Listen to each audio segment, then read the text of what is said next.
I'll only cast the first stone if I'm sure that it will hit you. You know better than me. You know better than me.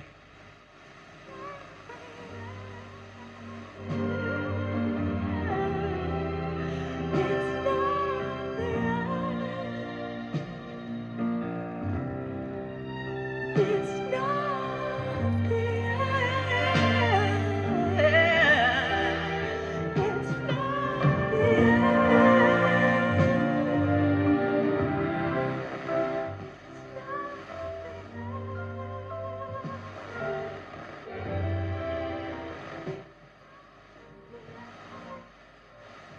He wanted to make this argument that, well, it's just the facts. You know, we know what the public want, we give what the public want, but we tell them the facts. But the problem with this is that there are always lots of facts. And the question is, which are the facts that you choose? What is the context in which you put those facts? So his assertion that there was this simple... Your audiences to have. Well, it's a really hopeful story. And We love an Anne-Marie throwback. That is Ciao Adios on the Castle Evening. And saying, So breaking. Mix things up a little bit. Something for the indie pop fans.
there was a real oven on stage, and they cooked a chicken through the performance, but they didn't give it to anyone. So at the end, we all